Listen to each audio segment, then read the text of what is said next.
Now अब हम study करेंगे transfer characteristics of op-amp. So transfer characteristics of op-amp, और यहीं पर आपका पूरा बेस क्रिएट होगा आगे की थ्योरी का। तो बेसिकली जो हमें आगे पढ़ना है, negative feedback, positive feedback, open loop, इन सब का जो हमें एनालिसिस करना है, उन सब के लिए आपको इस ट्रांसफर कैरेक्टरिस्टिक्स का नॉलेज होना चाहिए।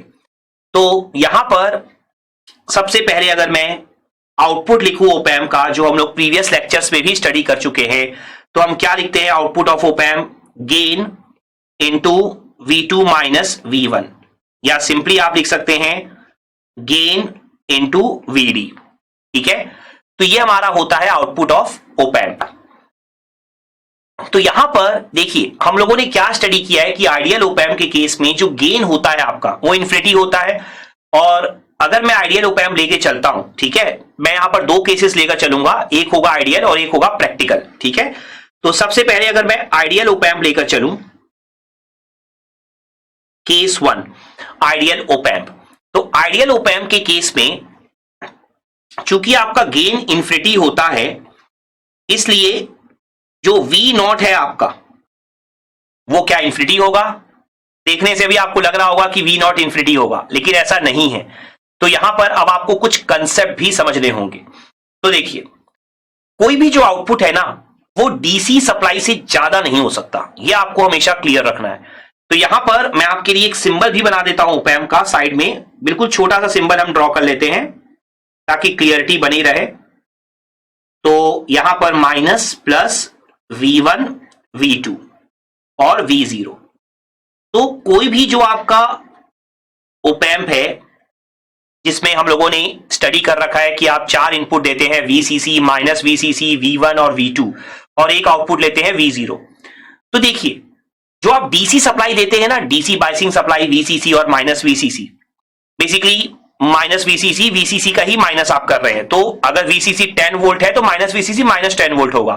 कहने का मतलब क्या है कि जो कोई भी आउटपुट है ना, वो VCC से बड़ा नहीं हो सकता और माइनस VCC से कभी छोटा नहीं हो सकता। ठीक है, तो जो आपका आउटपुट होगा आपको पहले यहां पर लिख लेना चाहिए स्टार्ट से ही कि जो आउटपुट होगा उसकी रेंज क्या होगी, minus VCC two plus VCC।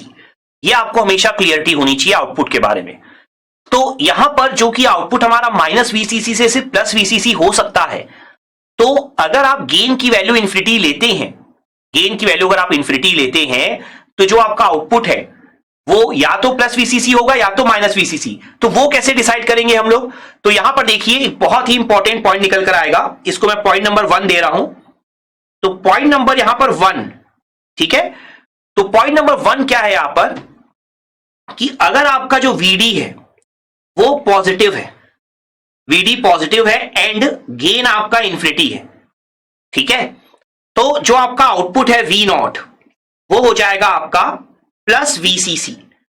क्यों? आप देखिए V2 माइनस V1 पॉजिटिव हो गया, गेन आपका इन्फिनिटी है, तो प्लस इन्फिनिटी आंसर आना चाहिए। लेकिन मैंने आपको क्या बोला कि जो आउटपुट है वो मैक्सिमम कितना हो सकता है, प्लस VCC। तो आउटपुट आप लिखेंगे प्लस VCC, और इसको हम इस तरीके से भी शो करते हैं, प्लस Vset। हम लोग ऑलरेडी Vset पढ़ चुके हैं। Vset का मतलब क्या होता है, सैचुरेशन वोल्टेज। ये हम लोगों ने बहुत बार एनालिसिस कर रखा है बीजेटी और फैट में, एम्पलीफायर के एनालिसिस के टाइम पे। तो ये जो आपका प्लस Vset है, Vset मतलब ये आपका मैक्सिमम है, सैचुरेशन में चला गया, मतलब अब ये कभी चेंज नहीं होगा। तो ये जो आपका V0 प्लस Vset है वो आपको कब मिला, जब आपने VD की वैल्यू क्या ली, पॉजिटिव, और A क्या लिया, इन्फिनिटी। अब अगर मैं यहां पर सेकेंड केस कंसीडर करूं, तो VD अगर आपका मान लीजिए नेगेटिव है और A आपका इन्फिनिटी है, तो उस केस में जो V0 है वो हो जाएगा माइनस VCC, या इसे ही आप क्या बोलेंगे, माइनस Vset। तो इस केस में आपका जो गेन है वो बन जाएगा इन्फिनिटी, VD बन जाएगा नेगेटिव एंड V0 बन जाएगा माइनस Vset। तो ये दोनों ही केसेस में आप देख पा रहे होंगे कि एक फिक्स वैल्यू आपको मिल रही है, या तो प्लस Vset या तो माइनस Vset। पॉजिटिव है तो प्लस Vset, नेगेटिव है तो माइनस Vset, कोई और बीच की वैल्यू आपको नहीं मिल रही क्योंकि गेन आपका इन्फिनिटी है। ठीक है, तो यहां पर ये जो फर्स्ट केस हम पढ़ रहे हैं आइडियल ओपैम्प का, इस केस के लिए अगर हम लोग ट्रांसफर कैरेक्टरिस्टिक्स ड्रॉ कर लें तो हमें फिर समझ में आएगा प्रैक्टिकल ओप एम्प के बारे में, क्योंकि जब तक आप आइडियल को नहीं समझेंगे ना, आप प्रैक्टिकल को नहीं समझ पाएंगे। तो सबसे पहले यहां पर मैं ट्रांसफर कैरेक्टरिस्टिक्स इसकी ड्रॉ करता हूं।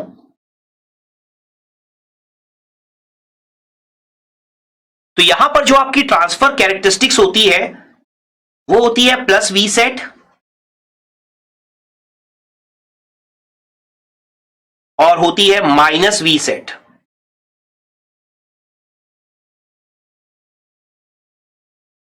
तो ऑब्वियस सी बात है, एक्स एक्सिस पे आप लोगे वीडी और वाई एक्सिस पे आप लोगे V0। तो अगर आप यहां देखोगे ध्यान से, तो जब आपका VD पॉजिटिव है तो आउटपुट आपका फिक्स है प्लस वी सेट पर, और जब आपका VD नेगेटिव है left side x axis negative, तो आउटपुट किस पे फिक्स है आपका माइनस वी सेट पर। तो ये बिल्कुल एक स्टैंडर्ड ग्राफ है। अगर आपने सिग्नल एंड सिस्टम स्टडी कर रखा है तो आपको ये ग्राफ जो है पहचाना हुआ दिख रहा होगा। ये ग्राफ जो है सिग्नम फंक्शन को शो करता है, ऑल्दो यहां पर कोई रिक्वायरमेंट नहीं है, लेकिन हमें नॉलेज होना चाहिए। तो ये किसको शो कर रहा है यहां पर, सिग्नम फंक्शन को। ठीक है, तो प्लस वी सेट या माइनस वी सेट। लेकिन ये आपका आइडियल ओप एम्प का ट्रांसफर कैरेक्टरिस्टिक्स है। लेकिन यहां पर अगर मैं डिस्कशन करूं सेकेंड पॉइंट की, प्रैक्टिकल ओप एम्प की, तो प्रैक्टिकल ओप एम्प आपका क्या होता है देखिए। तो सेकेंड पॉइंट, तो प्रैक्टिकल ओप एम्प का केस कैसे बनेगा आपका, देखिए यहां पर भी आप बोलेंगे कि गेन बहुत हाई है, लेकिन गेन इंफिनिटी नहीं होगा, गेन की वैल्यू बहुत हाई जरूर होगी। तो यहां पर जब आप आउटपुट की बात करते हैं तो आउटपुट क्या होता है, A इंटू वीडी। वीडी अब आपको पता है V2 माइनस V1 होता है। तो अब आप सोचिए कि आपका जो आउटपुट है वो मैक्सिमम वैल्यू क्या दे सकता है आपको, प्लस वी सेट, और मिनिमम क्या देता है, माइनस वी सेट। तो चूंकि पिछली बार क्या था आपका केस नंबर 1 में कि गेन इंफिनिटी था, तो वीडी की वैल्यू कुछ भी हो, चाहे वीडी की वैल्यू 0.00001 भी हो, इंफिनिटी से मल्टीप्लाई होने के बाद आंसर इंफिनिटी आएगा, मतलब प्लस वी सेट आएगा, मैक्सिमम वैल्यू जो आउटपुट की मिल सकती है। लेकिन यहां पर आपका गेन इंफिनिटी नहीं है। प्रैक्टिकल ओप एम्प में आप चाहें तो लिख भी सकते हैं gain is not equal to infinity, although gain is a high value but infinity नहीं है। तो जब आप गेन को, जो एक फाइनाइट वैल्यू है, वीडी से मल्टीप्लाई करेंगे तो कोई जरूरी नहीं है कि हमेशा ही वो आपको मैक्सिमम वैल्यू दे। तो यहां पर कब तक वो मैक्सिमम वैल्यू नहीं देगा ये हमें अंडरस्टैंड करना होगा। मतलब एक्स एक्सिस पे वीडी की वैल्यू कहां तक ऐसी होगी जब तक आपको प्लस वी सेट या माइनस वी सेट नहीं मिलेगा। ठीक है, तो यहां पर अगर आप देखें वीडी का एनालिसिस अगर करते हैं, तो अगर मैं वीडी की वैल्यू लेता हूं minus V sat upon A to plus V sat upon A, तो यहां पर अगर आप देखेंगे वीडी की वैल्यू अगर इस रेंज में रहती है तो वी नॉट की जो वैल्यू है, वी नॉट की जो वैल्यू है, आप देखिए जैसे ही वीडी की value minus V sat upon A होगी तो ए और ए कैंसिल होगा और वी नॉट कितना बन जाएगा हम लोगों का, माइनस वी सेट। क्लियर है अच्छे से। और अगर वीडी की वैल्यू होती है plus V sat upon A तो फिर से ए और ए कैंसिल होगा और वी जीरो कितना बन जाएगा आपका, प्लस वी सेट। तो अगर वैल्यू इसके बीच में रहती है, मतलब मैं थोड़ा सा और अगर क्लियर कर दूं आपको, तो अगर कोई ऐसी सिचुएशन रहती है minus V sat by A greater than V D and then V sat upon A, मतलब वी डी ग्रेटर है minus V sat upon A से और वी डी लेस है plus V sat upon A से, तो जब minus V sat upon A पर पहुंचेगा या plus V sat upon A पर पहुंचेगा तब तो आपका आउटपुट माइनस वी सेट या प्लस वी सेट हो जाएगा। लेकिन अगर इसके बीच में रहेगा तो ऑब्वियस सी बात है आपका आउटपुट जो है वो माइनस वी सेट से हमेशा बड़ा रहेगा और प्लस वी सेट से हमेशा क्या रहेगा, छोटा रहेगा। तो आपका सैचुरेशन पे नहीं पहुंच पाएगा। तो वीडी की ये रेंज है जिसपे आप क्या बोलोगे, आप बोलोगे op amp will work in linear region. क्यों लीनियर, ये भी हम क्लियर करते हैं।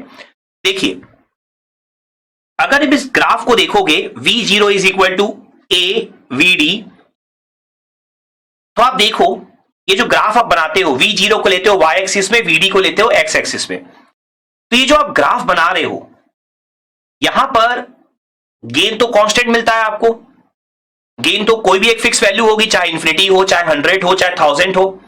तो आप देखो y इक्वल टू mx वाला शेप बन रहा है आपका।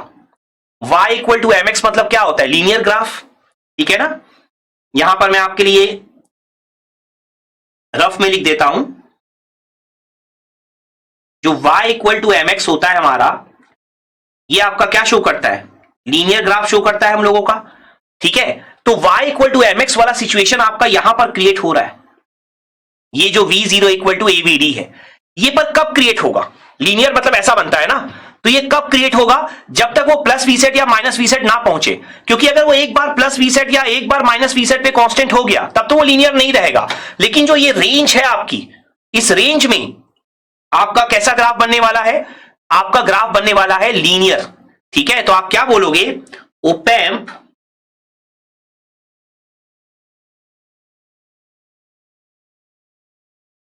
will work in a linear region,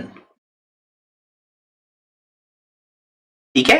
तो इस केस में, जो ये केस आपने बनाया है अभी, इस केस में ओपैम्प किस रीजन में वर्क करेगा? ओपैम्प वर्क करेगा लीनियर रीजन में।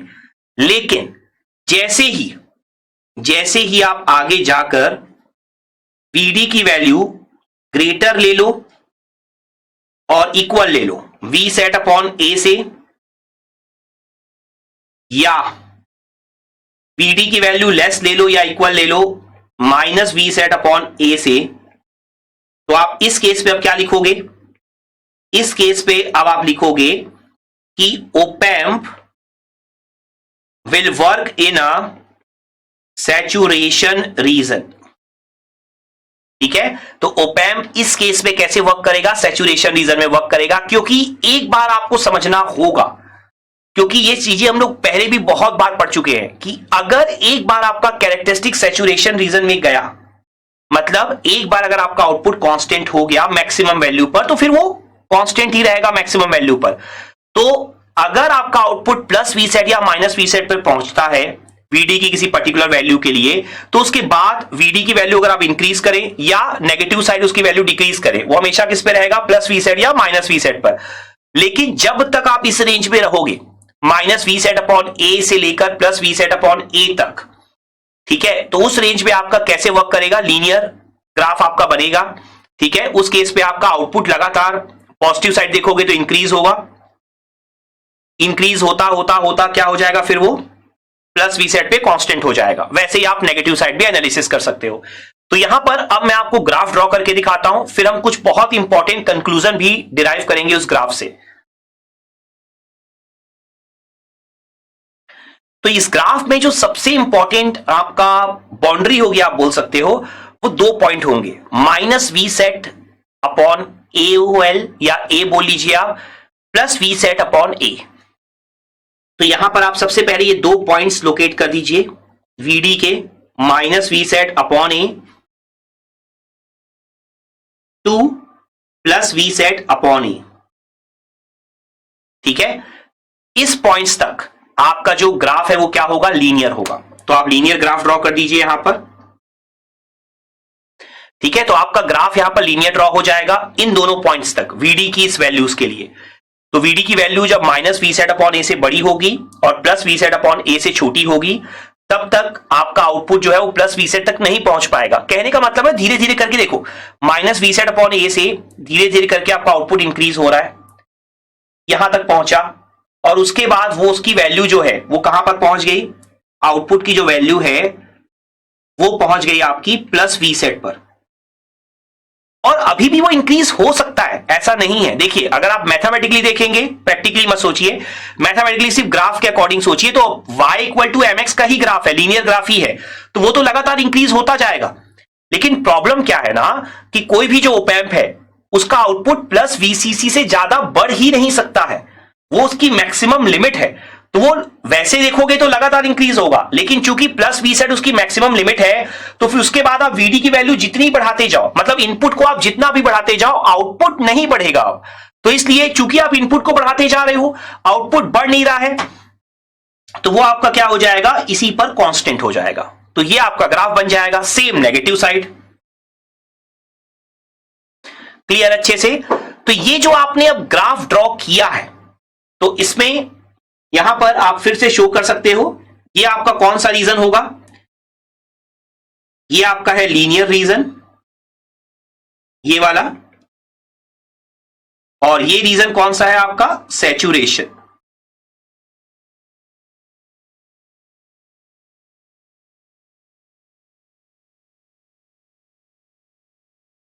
क्लियर? सो इस तरीके से आप यहां पर ग्राफ ड्रॉ कर सकते हो, लेकिन ग्राफ के थ्रू मैंने बताया था कुछ इंपॉर्टेंट कंक्लूजन हम लोग डिराइव करेंगे यहां पर।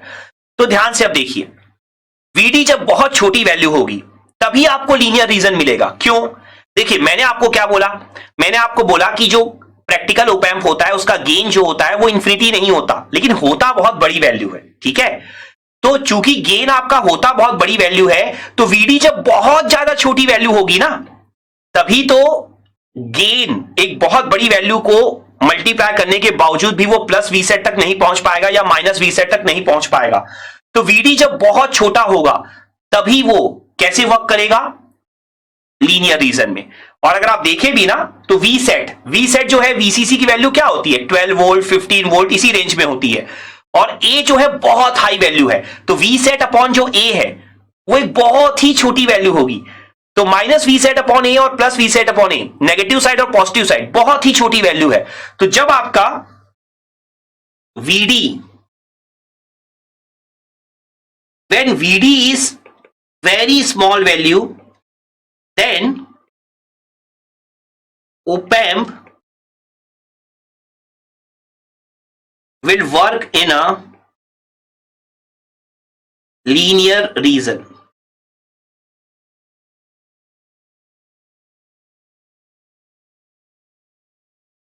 और अब सबसे इंपॉर्टेंट कंक्लूजन की तरफ हम आगे बढ़ रहे हैं।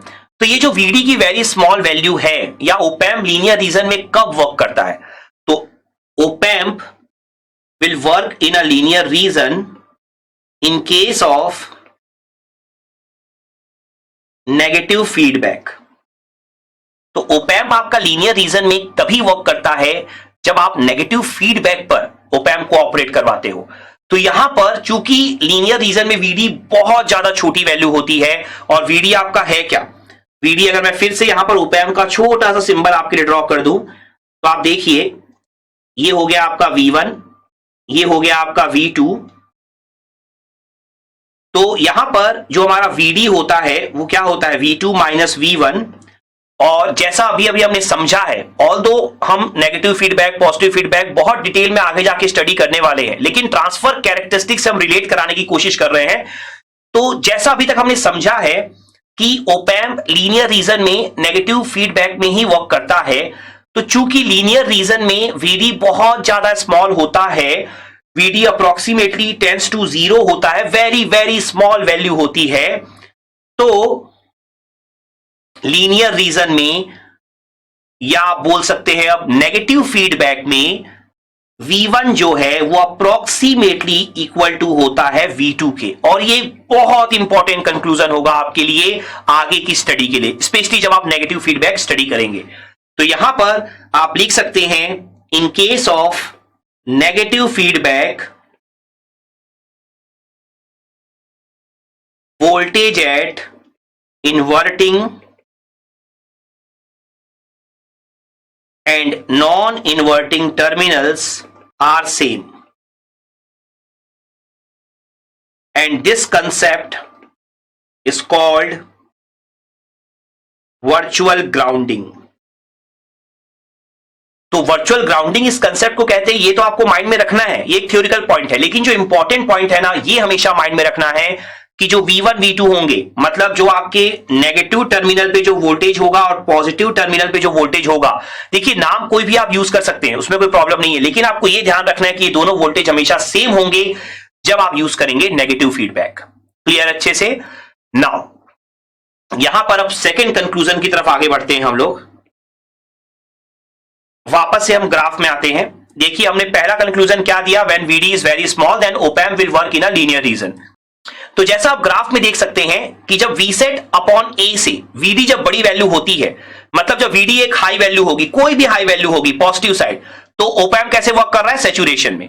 वैसे ही नेगेटिव साइड जितनी हाई वैल्यू होगी, नेगेटिव साइड हाई वैल्यू मतलब एक्चुअल में बहुत लो वैल्यू, तो जब वो माइनस Vset अपॉन ए से नेगेटिव साइड हाई जाएगा तो वो कैसे वर्क करेगा, सैचुरेशन रीजन में। तो मैं पॉजिटिव साइड का एग्जांपल लेके चल रहा हूं। तो जब आपका Vd बहुत हाई वैल्यू होगा या Vset अपॉन ए से बड़ा हो जाएगा तो वो सैचुरेशन रीजन में वर्क करेगा। तो यहां पर पहले हम कंक्लूजन लिख लेते हैं। When Vd is high,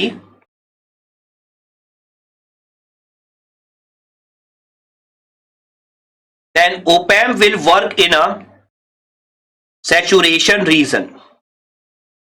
और यहां पर भी जैसा देखिए हमने पहले केस में जो लिखा था, op-amp will work in a linear region in case of negative feedback, वैसे ही यहां पर op-amp will work in a saturation region in case of positive feedback and open loop। तो ओपन लूप के केस पे और पॉजिटिव फीडबैक के case पे op-amp जो होता है वो सैचुरेशन रीजन में वर्क करता है। चूंकि Vd आपका हाई है तो आप ये पॉइंट हमेशा ध्यान में रखेंगे कि Vd जो है ग्रेटर देन 0 है, तो इस केस में V1 not equal to V2 होगा। ठीक है, मतलब ये हम गलती हमेशा करते हैं। देखिए होता क्या है, जब आप ओपैम्प स्टडी करते हैं तो 90% आप नेगेटिव फीडबैक पर ही फोकस करते हैं। उसके कारण क्या होता है कि आप इस चीज को याद कर लेते हैं कि V1 और V2 हमेशा सेम होता है। मैं ये एग्जामिनेशन पॉइंट ऑफ व्यू से डिस्कशन कर रहा हूं, ठीक है। V1 V2 क्योंकि नेगेटिव फीडबैक में आप सेम लेके चलते हैं और उसी के अकॉर्डिंग आप प्रॉब्लम सॉल्व करते जाते हैं। लेकिन अगर एग्जाम में कोई प्रॉब्लम ओपन लूप या पॉजिटिव फीडबैक पे आ जाती है तो चूंकि हम इनको बहुत कम स्टडी करते हैं तो हम ध्यान ही नहीं देते और हम V1 V2 इक्वल ले लेते हैं।